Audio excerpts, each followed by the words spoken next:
Good morning, all, and welcome to the Daily Whatever Show. I am Dana DuBois, and today is Fine Feminist Hour. And yet, my co host Lawrence is here because we have such a special Hello. guest. Am a feminist, even with a penis. Yes, yes, we rely on feminists with penises. Kristi Yes. Coulter is our guest today. Kristi, we're so thrilled to have you here. Thank Um, you. when I conceived the idea for Fine Feminist Hour, I was Mhm. like you were one of the people who I was thinking of that I was like, this is the sort of guest I want to bring on this show. And I we're going to can get vouch. all, yeah, She was yeah, like, if I can get Kristi Coulter, that's the ultimate get. Oh my God, you were very shy about asking. You should have just asked me. I did. I did. Well, Oh, you eventually did. I did, moving in Dana time. I So get it. Lawrence is here for just the first few minutes because, um, Because I gosh, begged to there's, meet Kristi. Because yes. Aw. Kristi, I read Exit Interview and I literally cried like a baby. Oh. I'm an He early did. Amazon person, and Oh, so I okay. knew, friend, I knew what you were talking about. Yes, I have a couple of other early Amazon friends who left before I even joined who were like, it's amazing how much things have not changed, Right. apparently. Yeah. Right. Yeah. It was um absolutely just I read the book and it left me feeling wrung out, and also Yeah. validated that like, okay, like Mhm. this was the most transformational work Absolutely. experience of my career and it was horribly toxic in many, many ways. Yeah, it was both. Yeah, yeah, Right. It yeah. both yeah, both and. Mhm. So I'm so happy to finally meet you and be able to gush for a second. Aw. And I'm going to be here behind the scenes producing the show. So if y'all need anything, just give me a Yes. holler. With Yeah, that, and Lawrence, we do Yes. before you go, we have to tell Christy what years you worked there because you were like OG. I mean, like, I Oh, wasn't super OG. I wasn't well, like I am not now a like millionaire multi-millionaire OG. OG. I was the class that was like, oh gosh, you missed being a millionaire and the stock was underwater for the 5 years that you were there. right. So Right. I was 98 to 2003. Oh, yeah. So you left like 3 years before I got there. Yeah, yeah. Yeah, yeah. And the people who were there from from 97 to early 98, those are the ones that like I literally remember the day in customer service where the stock hit a certain My level and God. like half the people around me were like, we're millionaires, we're millionaires.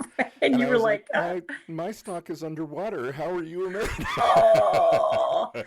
that's awful. I mean, I ended up doing really well with Amazon stock, but it was like this, it took, 12 years. It was this Right, it took very time. gradual sort of like, there was never a big moment where it was like, I'm Mr. Peanut, Right. like, yeah. I, I'm Mr. Oh my Peanut. gosh. I It was never so did nice to become meet you, Mr. Kristi. Peanut.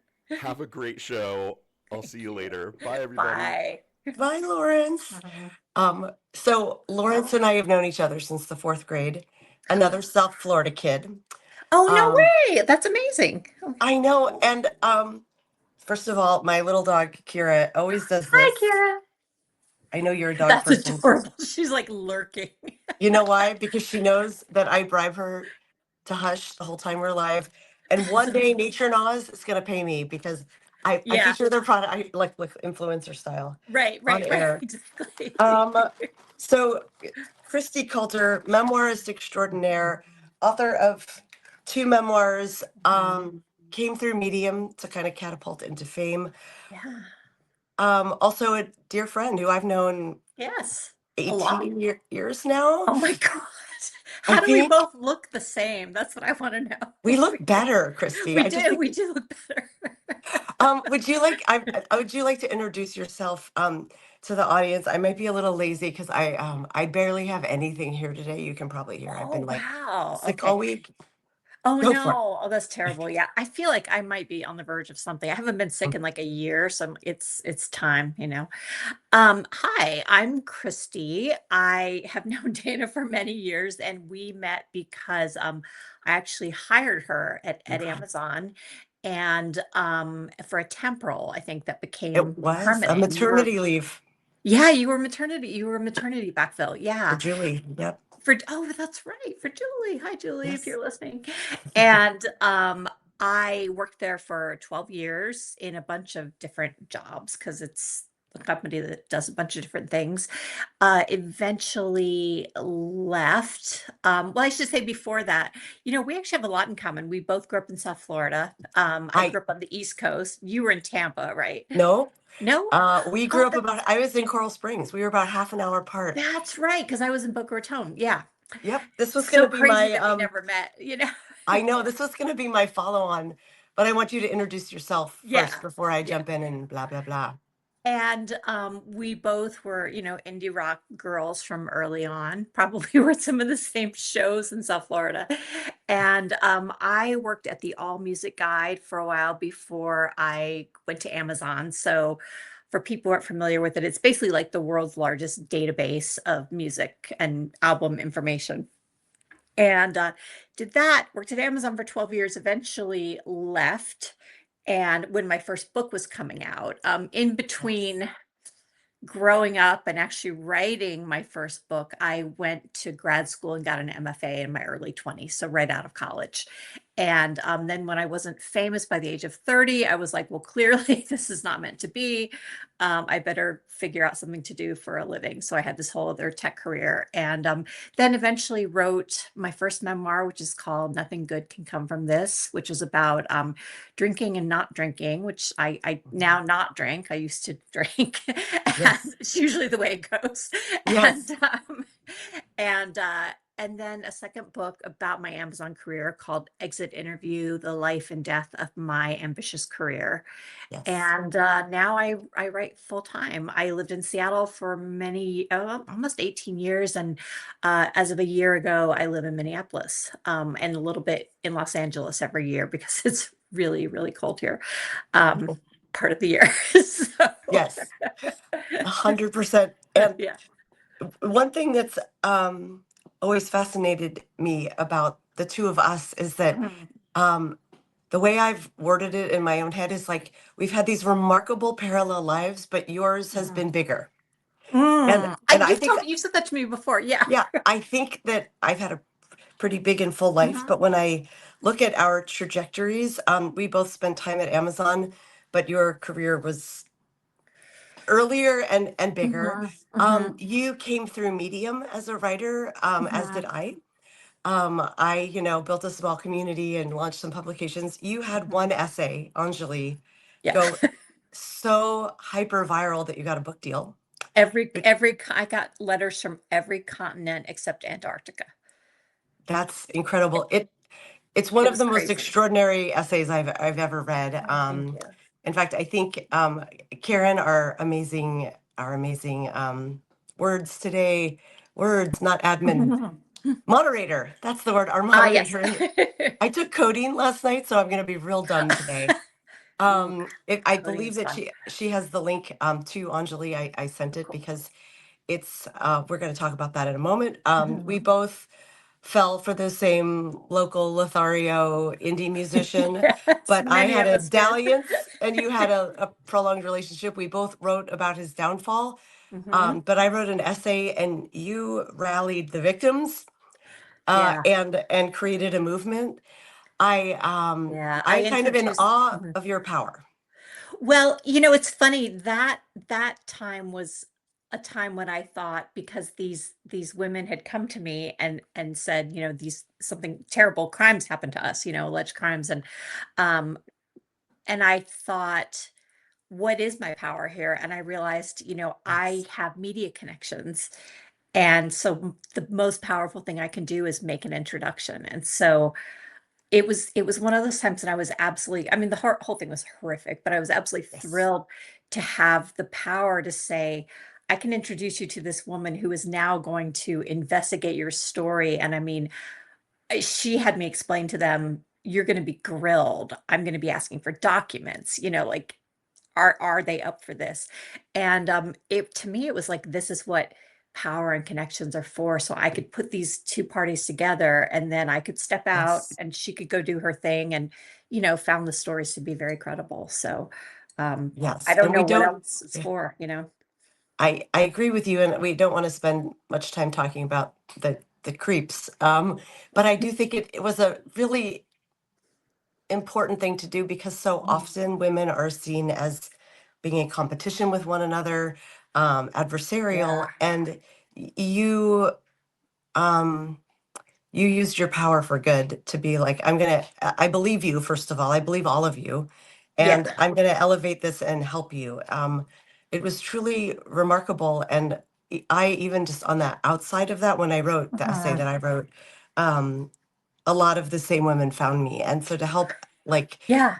to help amplify the voices of women who are not being Mhm. believed, who are being discredited was really powerful. It's been such an incredible experience because, there were the three women who went on the record, but there are many others who've gone on the record since with allegations, and we all know each other.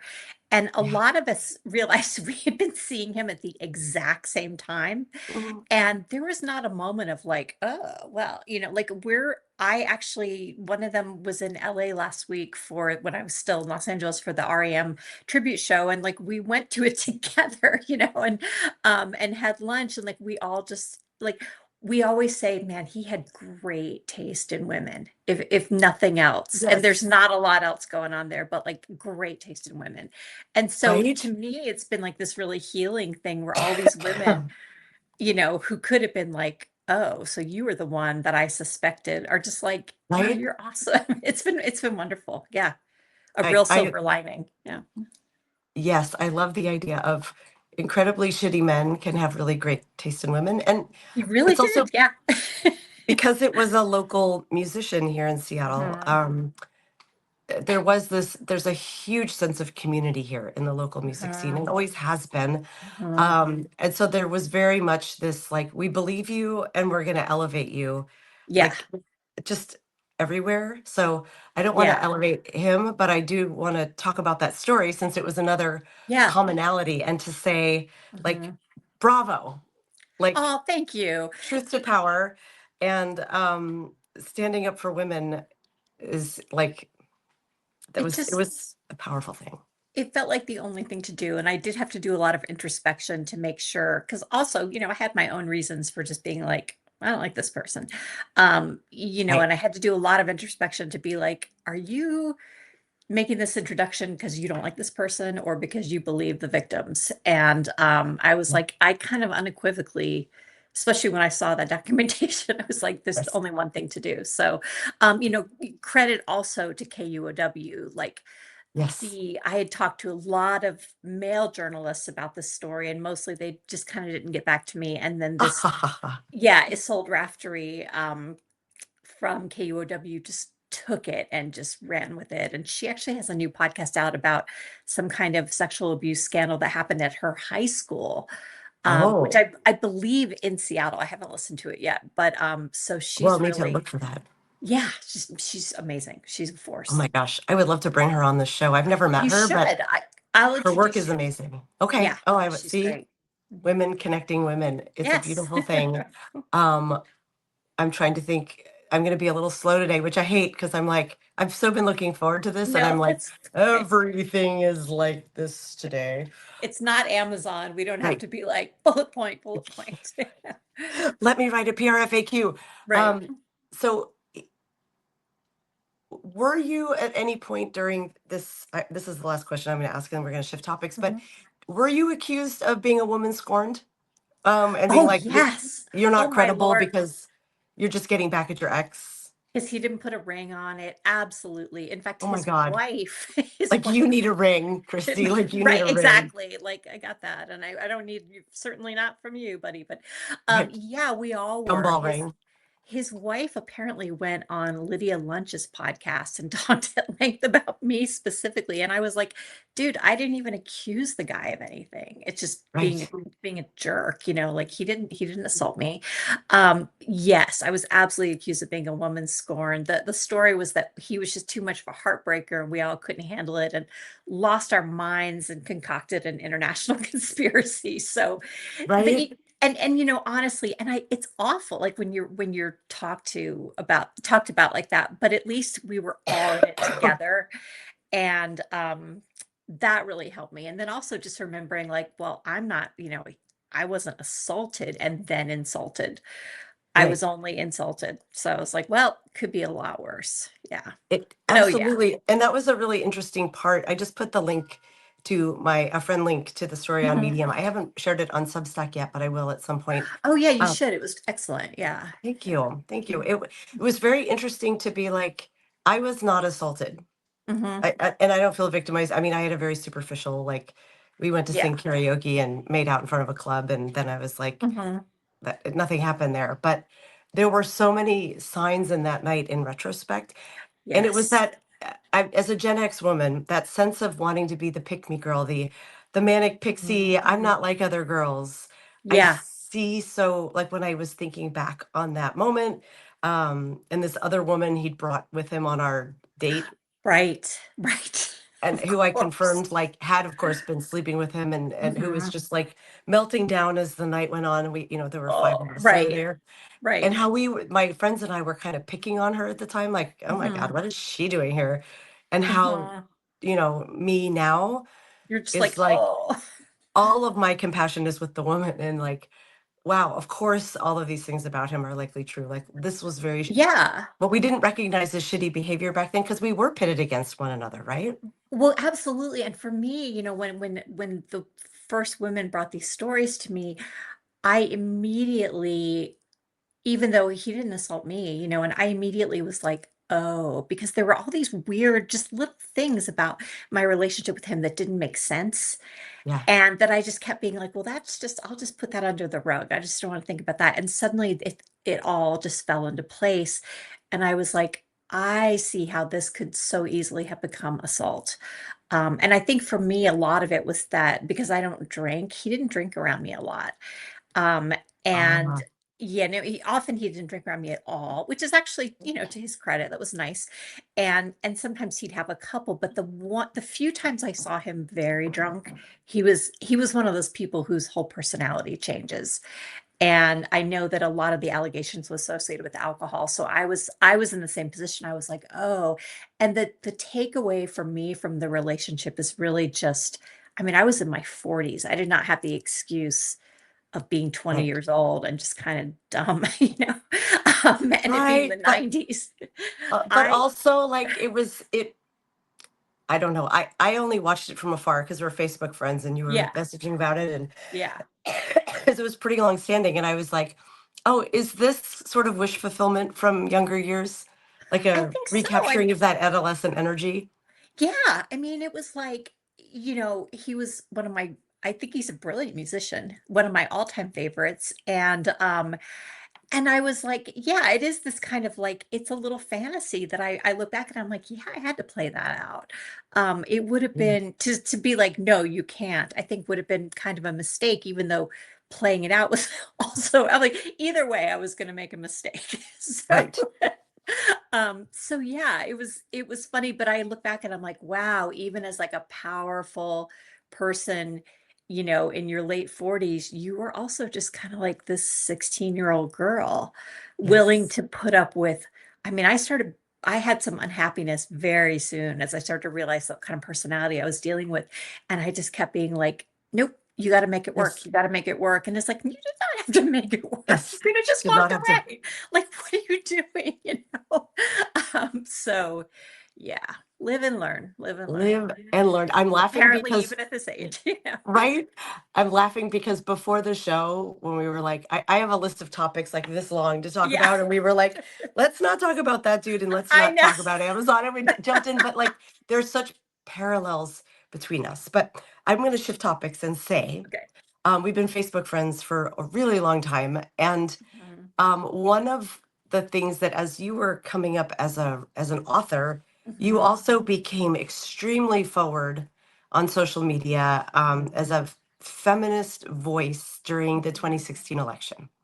Yes. Oh And God. right when we were emailing about topics for today, Mhm. you used the word radicalized during the 2026 election, or sorry, the 2016 election. Yeah. Yeah. Um, and it was hard back then, even among feminists, or maybe Mhm. especially among feminist women, to find people who were like, I actually fucking love Hillary Clinton. What is your problem? She's a Yeah. great candidate. Yeah. Can you talk about the idea of becoming radicalized and how that Yeah. grew you as a person and a writer? So I consider myself a feminist since I was, very young, as long as since I knew what it was, and even before that. And what happened in 2016 was that I understood very, very clearly, very suddenly that misogyny on the left was, I don't want to say it's as much an issue as it is on the right. I mean, the left is not trying to like take away my bodily autonomy, but the Right. left also doesn't really care that much about my bodily autonomy. Right. The It's level it's of it's kind of optional, you right, know? it's kind of like a niche issue. I'm like, it's Yes. fucking 51% of the population. Like, this is not a special, I Mhm. liked a lot of things about Bernie Sanders, but like when he was like, well, Planned Parenthood is the establishment, um, I really saw red. I was like, this is where a lot of women get their health care. Like, this is when I was a teenager, this is how I didn't get pregnant or get an Right? STD or a serious STD anyway. And when it was just shocking to me that not that Hillary Clinton would be, every candidate can be criticized, and there's things I could Mhm. criticize her for, but that the gendered language, vagina voter, the idea that I could Oh only my be God. voting for her because she was a woman. Like, I'm not that stupid, and I really felt, and I had, men telling me in person, like, because a lot of men would be like, well, that's all bots. And I was like, well, these bots have skin. Because they have men telling me in person that how awful she is and that she's just the same as Donald Trump. And I knew very clearly, like, when he was elected, that we were going to lose Roe. I thought, this is it. It's Oh my going. God. How many people in November 2016 told you you were crazy for Oh yeah. saying Roe v. Wade's gone? Oh Were we yeah. all accused of being hysterical? Because My I heard it, father. I mean, my like, brother. yeah. Yeah. Or it'll quote, just go back to the States. And like, first of all, even if that had worked out fine, a woman's most basic rights should not depend on her latitude and longitude points. I remember driving, across state lines from Washington to Idaho and being like, this is really weird. My bodily autonomy just vanished in Yes. 5 seconds. It's very strange. And that can happen now if I drive from Minnesota into, like Iowa. Um, Yeah. that is not American. And I often think if we were to say to people, well, what if we make voting rights for people of color a state by state thing? There would be an uproar among all decent people. And yet, when it came to reproductive rights, people were just kind of like, well, women can move if they don't like the state they're in. They can just Just travel. move. Yeah. Yeah. They can just plan a trip, which we also know isn't true because Texas is starting to Right. go after women who do that. They've got Right. bounties on them. They're going after the providers in other states. Yeah, absolutely. They So, haven't stopped. And I do think there mm-mm. were some people who were skeptical that the Republicans would let go of Roe as a wedge issue, as a fundraising issue. I understood that skepticism, but like, they have found others and they're not stopping. They're not happy. Now it's birth control. Now it's Tennessee talking about like the death penalty for women who have abortions. And at this point, I wanted to say, well, that's clearly will never happen, but I honestly don't know at this point. Anything could happen. You So, know, Lawrence and I on air with, I think it was Melissa mhm, Corrigan. I'm trying to remember who our guest was that day. We were like, people don't have vivid enough imaginations, right. but the pattern recognizers, the dot connectors like us, we do. And I Yeah, think yeah, Gen X is known for that, for being like, right. oh no, we bought the URL, the Imagination Project of Oh, like, nice. you should, yeah, in all our spare time, we're gonna launch that. But like, Yeah. it's not that far-fetched to say that our right to vote is Mhm. on the line in the next 3 years. They're Women's talking right to about vote. it. They're already Yeah. talking about it. It's that Yeah. Overton window of like, of course it seems absurd right now, but when you have the Mhm. Save Act coming forward that would disenfranchise millions of any woman who changed her name, which good on you for not changing your name Oh, when you got yeah. I married. was never ever going to do that. And I'm so glad I changed now. mine. Yeah. Yeah. So I just was God, like, I nope. hated my maiden name. It's a bad name. Well, yeah, I was fine with mine. I like my husband's last name, but I also was like, yeah, I don't want to go to the trouble. It's funny. I used to feel like I had to have like, well, I published under my maiden name, and it's true I had, but honestly, I just didn't want to. I just didn't want to change it. I Well, was like, I Kristi just Coulter is a banger name. I mean, thank you. I've never really liked it. I've never felt like a Christie. I'm always like, parents, why didn't you give me a name with more gravitas or something? But yeah, it is well, I guess I could have changed my first name instead when I got married, been like, I'm gonna take this opportunity to just right. change You're not something. a Christine. I'm not, I'm a Christie. I'm a Christie. Yeah, Wow. my They, mother. So do you remember there was this TV series with Kelly Martin, um, that was called Christie, and it was like just about like this school teacher in like 19th century America or something. Um, no, I don't remember it that. was maybe a 90s thing. Anyway, apparently I was named after that book. I've never read it, but I think it was like one of those bestsellers at the time that's, kind of faded. But Yeah. but yeah, yeah. But I I do love you were named after a character in a book. That's fitting. yeah, yeah, yeah. I guess I should read the book at some point. I think it's kind of like light Christian fiction or something. I don't Oh, know. I really should track it down. Um, should write an essay about it. I should. And it's funny, when I was in my 20s, I looked exactly like Kelly Martin. It was really strange. Like people would stop me in stores. I think she's like a foot shorter than I am, but people would stop me in stores and be like, I oh, and I was like, okay, Kelly so it's Martin. I'm so not sure who strange. that is. Hold on. She was on this show called Life Goes On that was about this kid with Down Down syndrome and his syndrome. Yeah. family. Yeah, she Oh, was you do very look like her. yeah, yeah. We both have kind of round eyes. She's really tiny. But yeah, I don't know if she's still working, but it was just interesting. I was like, well, I was named after Your her character. Oh, that is fictional. weird. Yeah, it was very strange. So what you were saying about the Overton window, I think I see it happening with abortion where now people are like, look at these like, children, who are raped can't get abortions, and women who, have like life-threatening complications can't get abortions. And it's really important to point out, but it also makes me really nervous because I worry that we're going to move it to a point where that seems reasonable, that if you're going to die, you could have health care, and otherwise Right. you have to have the baby. And I just believe that, Hundred. up to that point of viability, after that, I'm fine with, only emergency abortions. But um if you don't want it, you know, Yes, I we're I'm a completely hardliner on aligned this. on that. Of like, Yeah. that is a neutral decision when it's not your own body. It's certainly not Right. neutral when it's your own body. I am thankful I have never had one.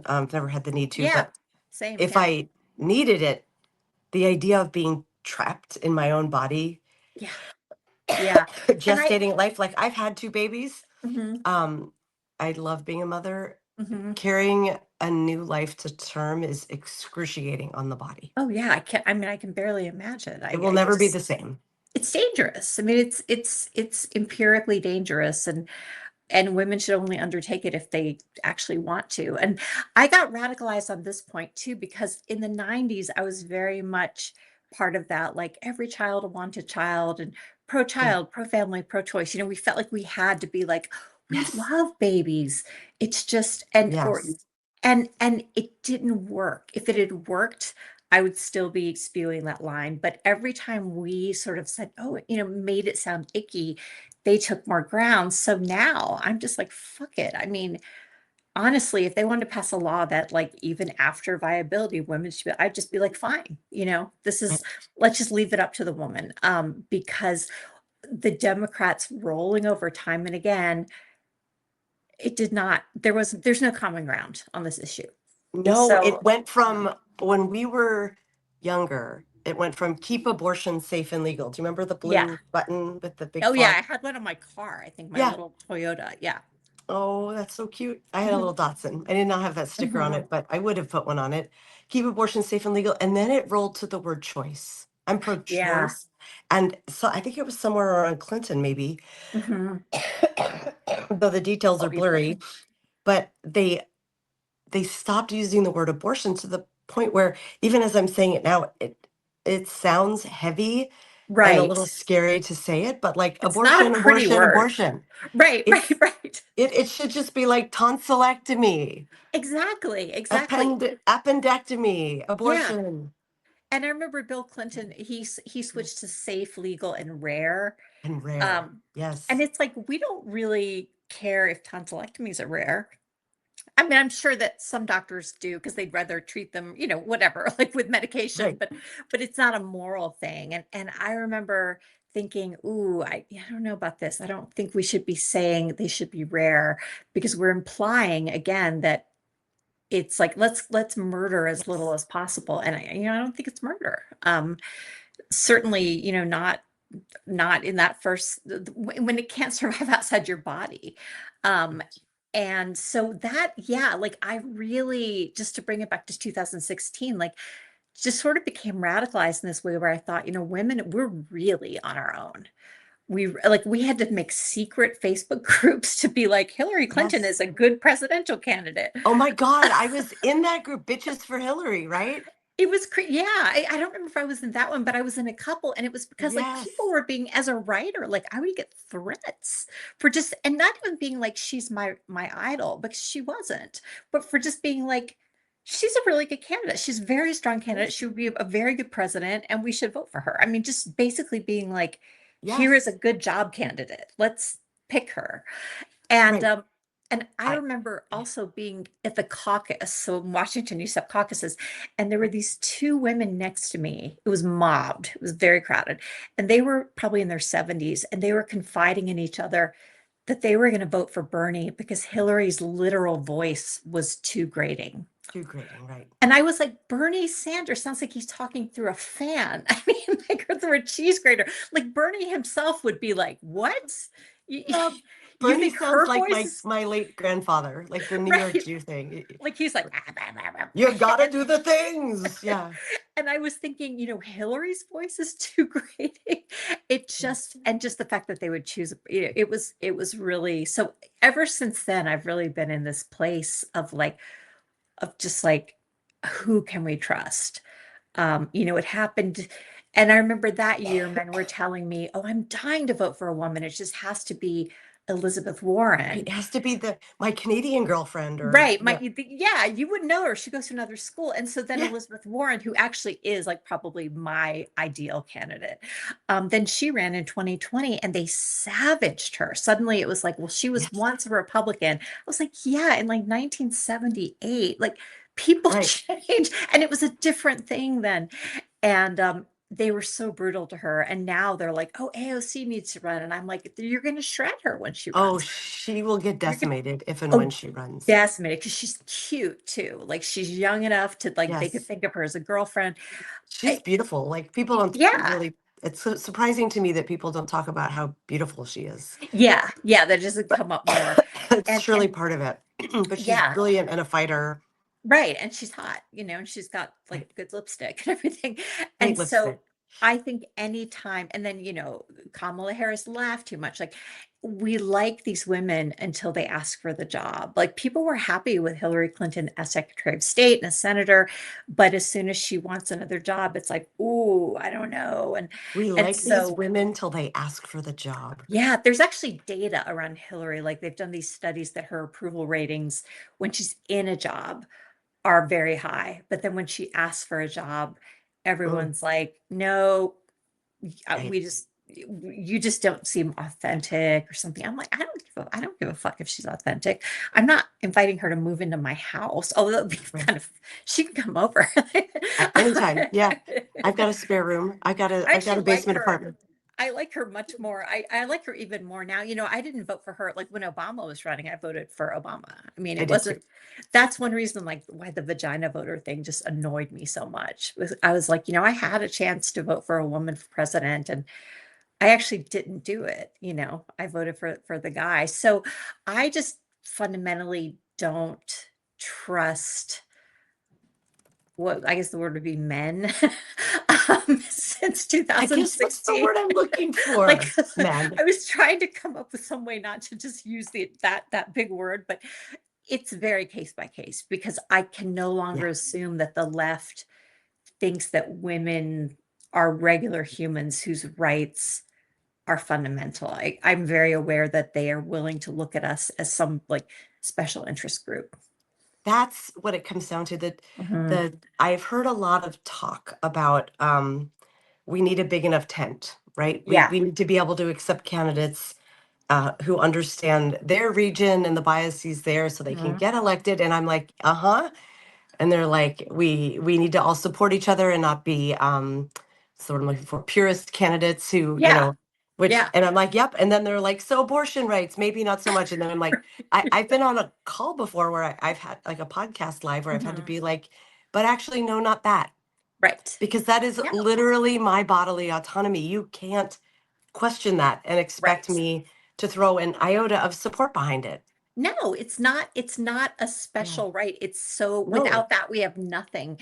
And and I have no issue with like politicians who would never themselves have an abortion or I No, mean, that's fine. Your you know, personal choices are right. a-okay.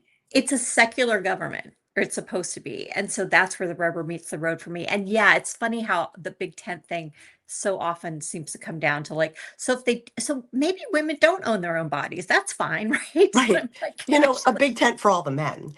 right, right. And Oh, the tent, it's never seems to be big in like the other direction. Like the big tent would be like, let's have a lot more female candidates and and candidates of color and have people like a big tent would be like, let's listen to who Black women think we should vote for because they tend to be really right. they do And tend to like be really right. And do I wanted, that. you posted something on Facebook last night that was really smart. I say that a lot. And it was about the Tallarico Crockett race Hmm. in Texas.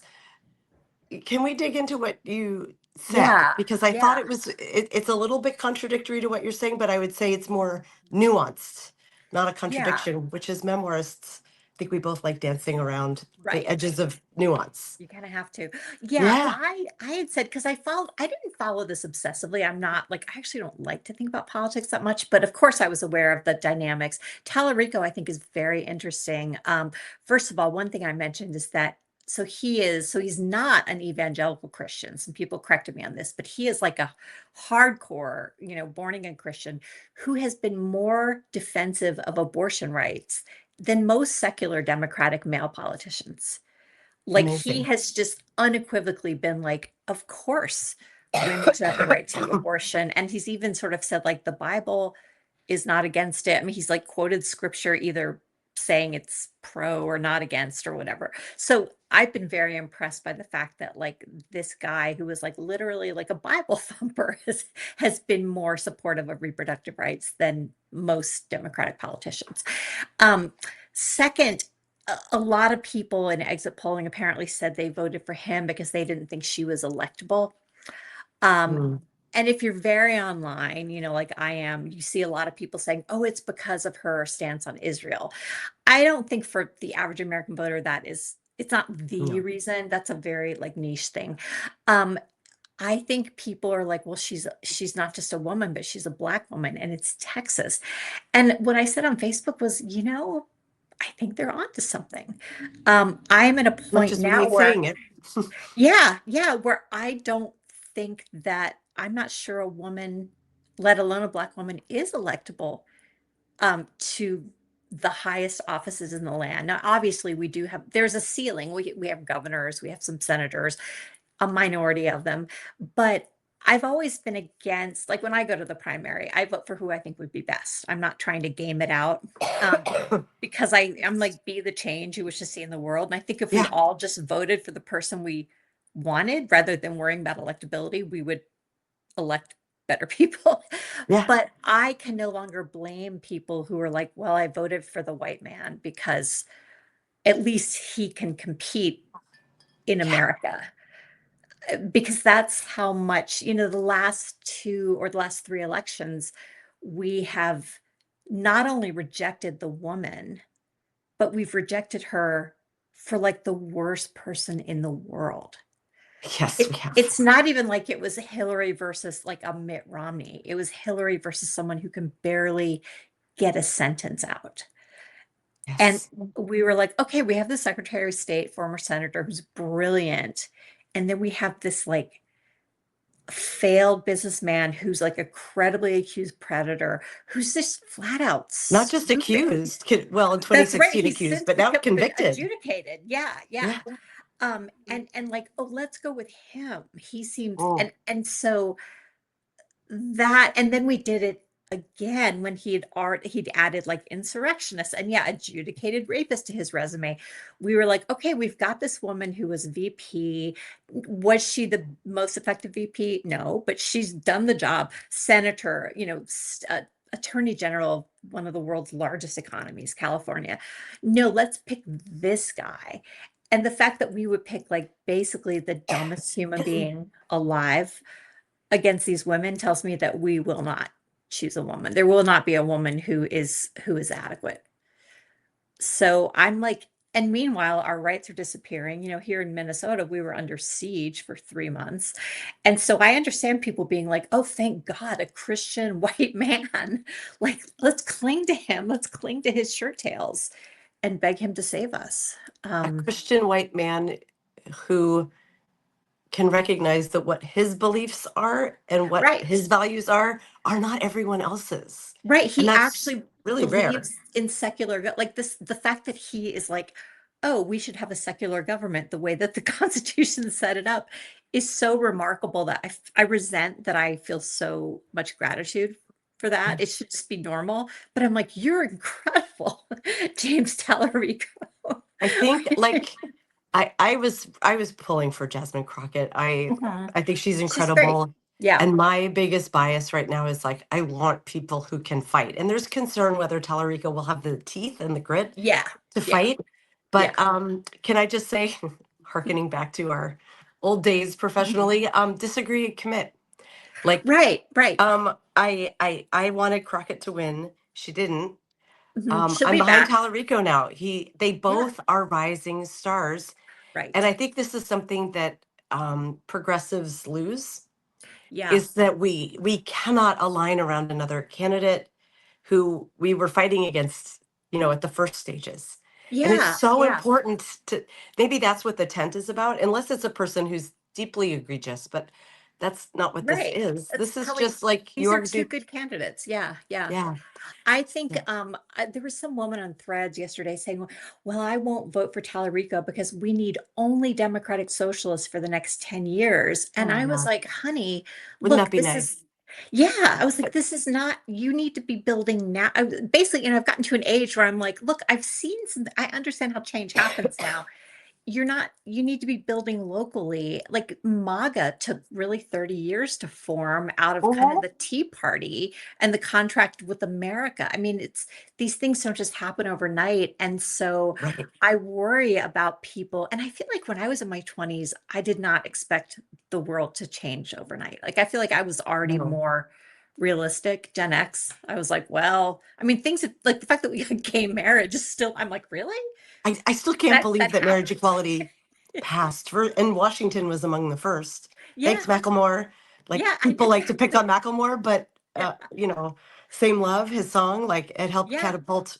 And Jeff Um, Bezos actually gave like 2 million bucks or something. I know it's not a lot for him, but he no, but back then, him championing for anything. marriage equality was huge. And I will you know, whatever awful yada yada. We don't need to dig Mhm. into that, but yeah, he was one of the people who helped champion marriage equality in Washington. We were one of the first. Yeah, I still yeah, can't believe it's still love. I went to Lawrence's wedding, two of them yeah. weddings.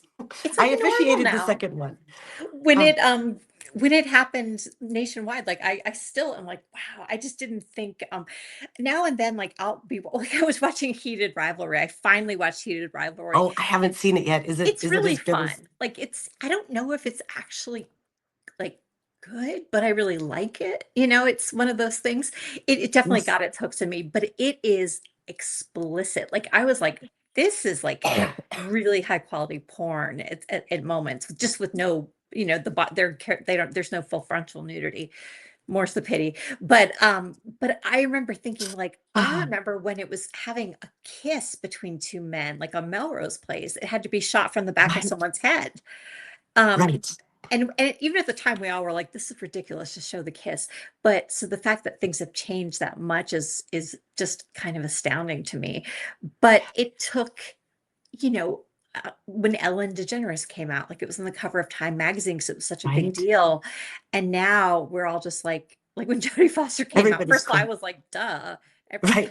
thought thought everyone knew Jodie Foster was gay, but like people just don't really care.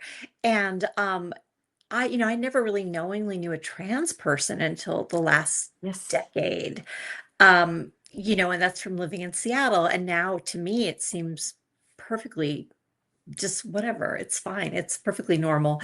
So, but for young people or hard leftists to think that there's going to be some great revolution and everything's going to change, the human cost of that, if there were some revolution, I mean, we're kind of living it now. Yeah. It's not going well. Like it's not okay. And you and I are fine. I'm miserable about it, but Yeah. we're throwing so many people under the bus. So I get frightened when people can't align full-throatedly around a candidate.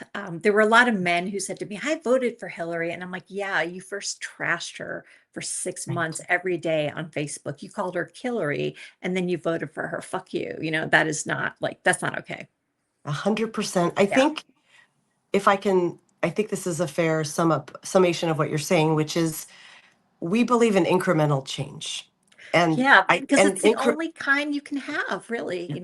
yes, and that was Yeah. kind of my big problem with, well, one of my issues with Bernie Sanders. His Mhm. supporters really were the big issue, but Yeah. that people who were supporting him and the way he spoke, I'm like, you need people who are agitators. You need people who are trying to Mhm. move the Overton window, and he's great at that, but that's Yeah, probably not who you want for your president. Your exactly. president needs to be methodical and believe in incremental change because that's how the Yeah. work happens and work gets done. Right. It happens Um, in ways that you and I don't like when people say, oh, a bill should only be 1 page long or something. Like, no. And I think part of this comes from working at Amazon. I understand like the sausage making. It's not something I should need to understand. It's not something that you should right. have to understand. We should be able to trust these people to get in there and dig into the boring details. Like Bill Clinton, like I'm tired of him, but he was a policy wonk, and Yes. that's really smart. And yeah, Bernie, a great agitator, but not a great legislator, and that's okay. He has a Right. place. He just should be in that place. Right. I Um, do love how he, unlike a lot of elders in the Democratic Party, is mhm. elevating the next generation, taking AOC on tour with He him, is. Yeah. handing the Mhm. torch. When Biden was elected in 2020, I followed that primary season really carefully. Elizabeth Warren was Mhm. my favorite as well. I love her Um, so much. Oh my I know gosh. I met her when she came to Seattle. I Oh, waited in line for 3 hours and took a photo with her. she's so She's, cute. I I love know, her. I love her too. And but when Biden became the candidate, I was like, Mhm. go Biden. I donated.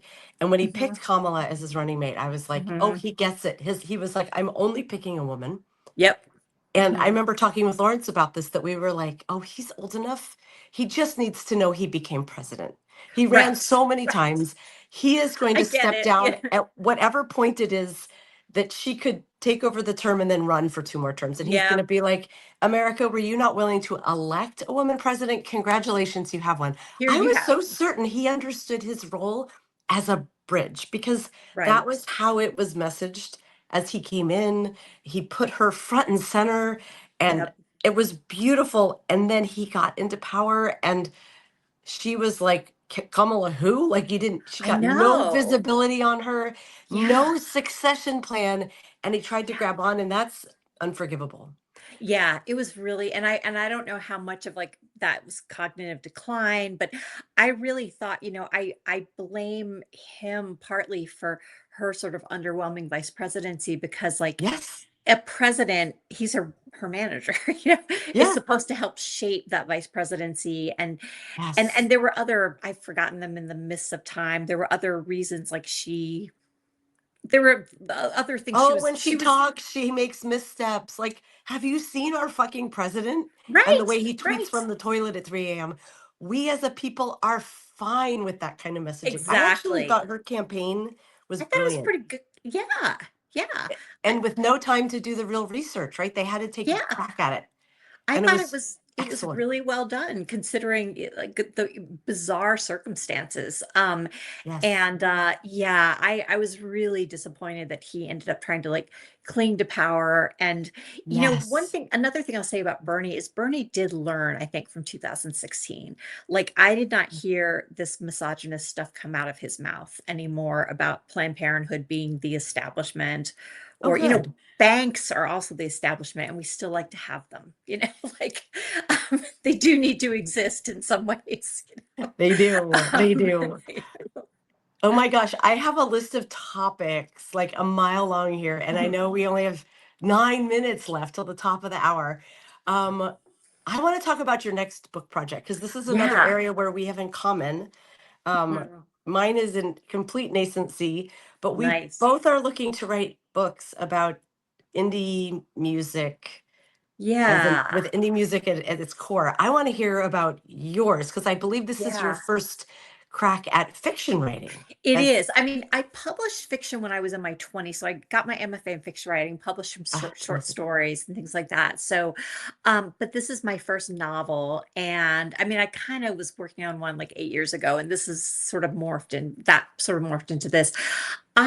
So okay, this is a very like Gen X backstory, but so you remember Elastica and Justine Frischman? Like, right, Yeah. everyone's obsessed with her, right? So Here we I, go again. I'm yeah. riding in your car. I Yeah, I wanted love to her. be her so badly, and I was never going to be anything like that. Never gonna be So her. she like lives in Denver now. Like, she married an Really? American anthropology professor or something. And she now is mostly a painter. And like, she's not Oh, like in hiding or things. She's just Justine Frischman. She just lives in Denver and just has this different life. And so as a writer, my mind's always wandering. And I was like, wow, what if like I lived in Denver and like we met at like, so a party or something, like that would be so cool. And then I thought, I'd probably be so worried about seeming like a fangirl that I would just pretend I didn't know who she was. I'd just be like, oh, nice to meet you, Justine. And I was like, oh, and then what if we got to be really good friends and I still hadn't let on that I knew who she was? And then what if like we were such good friends, I was godmother to her children. And at this point, it's just too late to ever say anything. And I thought that's such an awkward, I could totally see myself doing something like this sure. and it being incredibly awkward. And then I was like, this would make a good rom-com. But I'm not gay. And so I was just like, I don't want to write a gay rom-com. And not because I think I'm not allowed, just I was like, I'm into guys. So I'm writing this kind of rom-com about, literary rom-com about a woman who, loved a band with her whole heart when she was like in college. And I'm kind of modeling them on like, what if REM had broken up after 2 albums? Like Okay. they split up when they're kind of like clearly going to become something, but still a cult band. And Before losing like my religion made them everybody's band. yeah, yeah.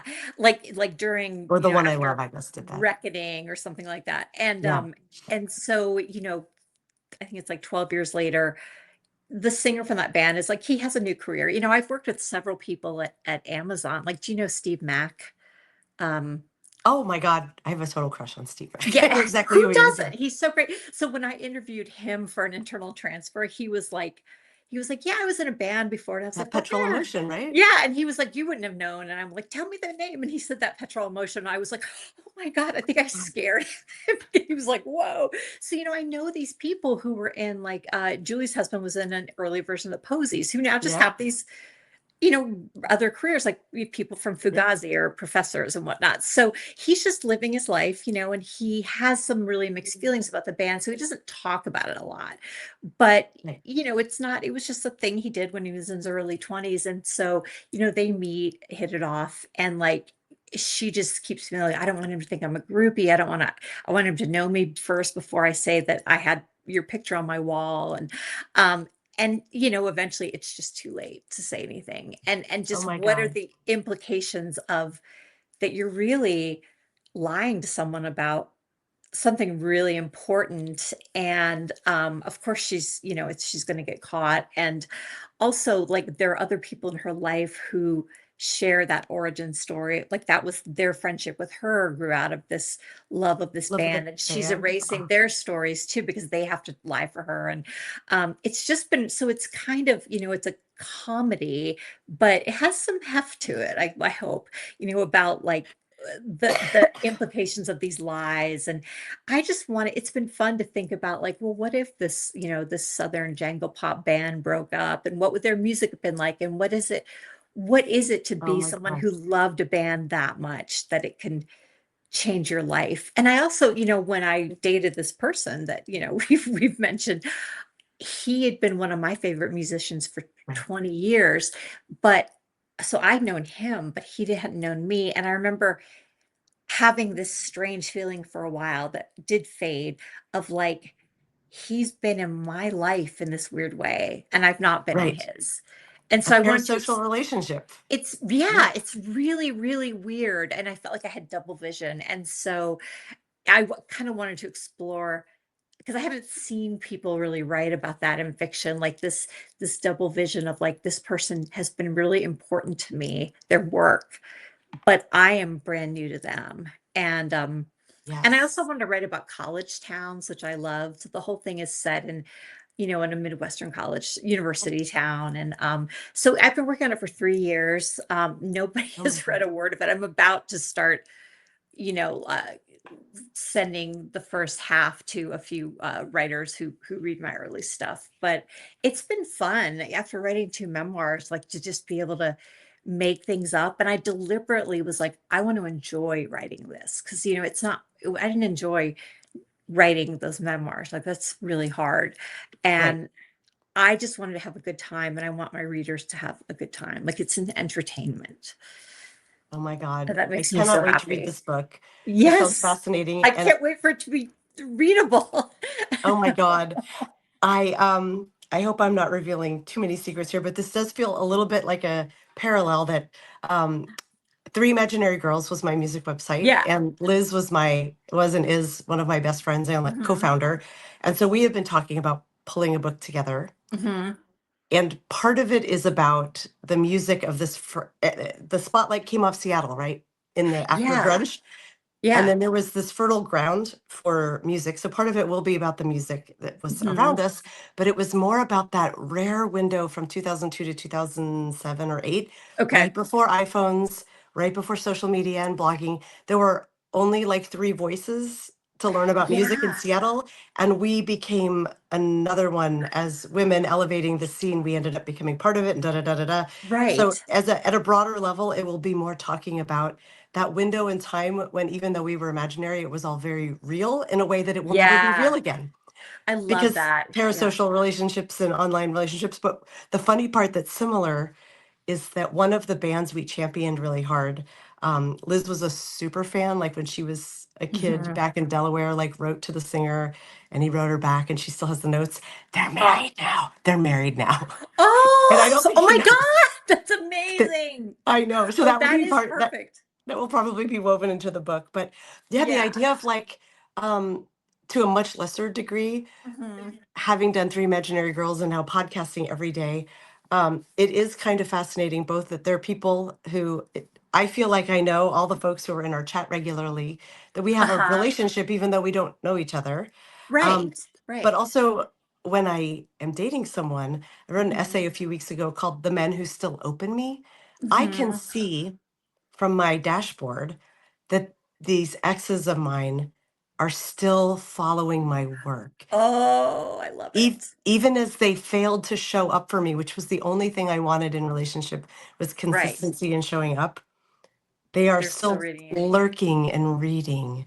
Yeah. So that idea of like, it was a problem when we were dating that they thought that we were connecting and like, what do you mean I'm not talking to you enough?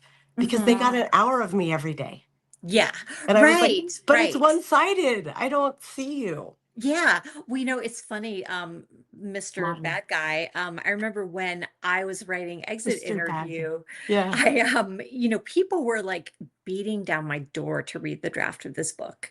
I mean, Oh, it I was bet. like people were dying to read it. And I said to him at one point, "Hey, I've got these 20 pages I'm really feeling good about. You want to see?" And he was like, "Oh, Yeah, you I'll, did. I'll just read it when the book comes out." Oh my And God, he's and such an I just asshole. I just remember being like, "Kristi, you should remember this moment, because this is important." Like, if someone, like, you could even just be like, "Sure, send them," and then it's not like you've got to read them right away. But he was Right. so dismissive that in that moment, I think I was like, yeah, you need to back away from this thing. Oh my And I didn't God. want to be like, do you know who I am? Do you know Right? how many people are begging me to read this book? You're Right. He's all like, lucky. I had an indie band in the 90s. I'm very Right. famous. And you're like, I'm being featured in the New Yorker. Yeah, I was like, this book is, I didn't know at the time, I was like, this is going to be reviewed on the front page of the New York Times, Mr. Man. Right. But Talk just to like, me. and I, I think yeah, that it's honestly like there's something about writing about indie music that yes. as women, like we were sort of pushed. I mean, there are women who are memoirists who were in bands, but the fans were kind of, we've not had our say about what it was like to be like not just female in the scene, but the music, to write about the music. Yes. And I just wish there aren't enough female critics. And That's going to be part of what our book was about because yeah. in the early aughts, like being and not being groupies and not Mhm. trying to date or sleep with the men, we were Right. sort of like the room moms of the Seattle Right. music scene. We were Right. showing up and being like, "Does anyone need cookies? Does anyone need us to Yeah. write about their band?" Liz is here in the chat. This is a first. Okay. I see her in the chat, and she just said everyone should always say, "Do you know who I am?" Right. Yes, Just they should. randomly. Did you know who I Do you know who I am? Oh my God, I could keep talking to you forever. This is so fun, Christy. Same. We do have a question that we Okay. always ask on the Daily Whatever Mhm. show for folks when they're on their first visit, and I do hope you come back I'd because love to. Yeah. we would love to keep this Mhm. conversation going. But this is the very hard-hitting question that I know you're Okay. going to have a very good answer for. What is the most Gen X song of all time? Off the top of your Ooh. head. You're in a movie, it's being set, it's deeply Gen X. What song are we listening to? I am thinking Fucking Run by Liz Phair. Oh, no one has ever said Liz Fair, but Yeah. yes. Yeah. I mean, of course, immediately I thought of Smells Like Teen Spirit because like undeniable, Yes. but I think Fucking Run, Oh my God. everything about that song is Gen X. I mean, it's just including like the longing in it for something for like letters and Right. sodas, but But also trying not to be being, like, yeah, I don't yeah, care. But also I yeah, really care. I want all that yeah, I stupid really old do shit. care. Yeah, yeah. I think that, that album was just she followed me on Twitter when I was still on Twitter. I got kicked off of Twitter like randomly. It wasn't, I'm not so pure that I'm like, I left, and it was like the greatest moment of my life. I was just like, she knows I exist. You Oh my know? God. I am so Change Champion is asking where is the Gen XE full music list? Jason Odell, regular and awesome guy here, has pulled together a Spotify list where he's adding every song as Oh, folks I name them. love I'm that. so glad Fucking Run is being added. Fun fact, I'm surprised it's never come up before just not because, yet. Not yeah, yet. And it's like Exile in Guyville is unfuckwithable, every yeah, single note. it's But so Fucking perfect. Run is a manifesto. The droll voice, Yeah, the insouciance, but the earnestness at the same time.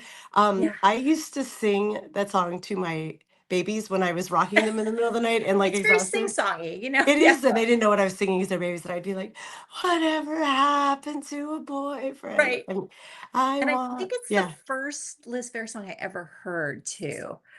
Oh, Um, mine was Supernova. I came in a little late.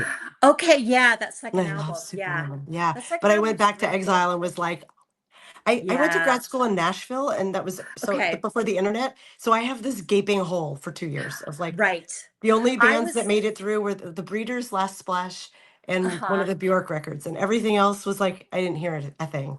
I was in Ann Arbor and there was School Kids Records was there. And so like every Oh yes. Tuesday, and I lived like a block from there my first year. So I would go and they wouldn't even have the stuff. They still have the stuff in boxes. I'd show up at like 10 a.m. and be like, here are the cassettes. I want cassettes. I was still buying Of course. cassettes. And so I remember that I actually got on vinyl because it was just such a cool record. It was a double record. I got Oh my God, I that love and something else really iconic the same day. And that. just I didn't know what to make of Liz Phair first. I was like, do I like this? I don't know. And quickly I was like, yeah, you do. You really, really do. And Oh my she's God. great. I loved her, her sellout record. I Yeah. was just horrified by it at the time. That thing is great. That's a I didn't great listen to record. it, and I heard Why Can't I, the one single, but I need to go Yeah. listen to it because she probably did get beaten down unfairly, including by me. We Well, all evolve and change, and Pitchfork exile gave was it a a moment in time. 0. They gave it a 0 out of 10. Of course they did, because she was a woman at 40 being sexy. Yeah, I now and see that. very poppy. Yeah, yeah. Yeah, But it's I boy, need to that go back record's and listen great. to it. I will do Mhm. that. But fun fact, when I first came to Substack and didn't know what I was doing yet, Mhm. my personal Substack was called Letters and Sodas. Oh, I love it. Like I that's how, love it. and my LLC is called Letters and Sodas. I've had Maybe online the book dating will be called handle. Letters and Sodas. Yeah, I had my online dating profile years ago when you used to put like a moniker instead of a name. It was Oh, yeah. Letters and Sodas. And I had like 1% maybe of men being like, oh, Liz Fair. I was Most were gonna say like, it's kind of it's a green flag if somebody's like, I know what this exactly. means. Yeah. Exactly. And most Yeah. people were like, I don't think soda's very good for you. And I was like, Oh, run along, sir. whatever. Yeah, yeah. Yeah. I You're no want all fun. that stupid old shit. Oh my God. So Um, it is. so Liz, I love her. And Liz Riley Tillison in the chat. I love you too. Yes. I'm so happy you're here. I've got to figure out now. I'm gonna have to figure out who she's married to so I know which band it is. Do I out it here? No, I'll keep it a surprise, but I'll message you. You got to read the book Okay. that doesn't exist yet. But we are going to be, I am going to be coming to you to talk. We didn't even talk about memoir writing, which was like top of Yeah, my I was list. gonna say, let me know if I can help. Yeah, yeah, yeah. It's hard. Yes. All right, Kristi, I have to let you go, All regrettably, but we're right. going to do this again. Yes, I Thank would you love to it. everyone in the chat. Oh my gosh, we've got a lot of folks here in the chat, and Oh, everybody that's so is great. I love singing how your much fun you praises. made of this. This is wonderful. We All right. we're here every weekday. It's crazy, but I know and it's like 8 a.m. where you are. 7 a.m. Well, it was 7 a.m. when it starts, That's crazy. so I can do it before work. Yeah, Oh or my before my God. kids go to school. I would just not do it. I Not a morning it is. person. I am not a morning person at all, and I'm a creative, so it's terrible. I Yeah. like to write into the night, but we Yeah. do what we must. Yes. Have a wonderful day, You everyone. Please come too. back Have a tomorrow good for Fucked birthday. Up Friday. We've got the opinionated ogre coming on to break down the news of the week. Lawrence will be back. And yeah, love you, mean it. Have a Okay. wonderful rest of your Thursday. Bye, Bye. Christy. See you And I later. hope Lawrence is ending the live stream because I don't have access. But Oh, yeah. Lawrence, go ahead and end it.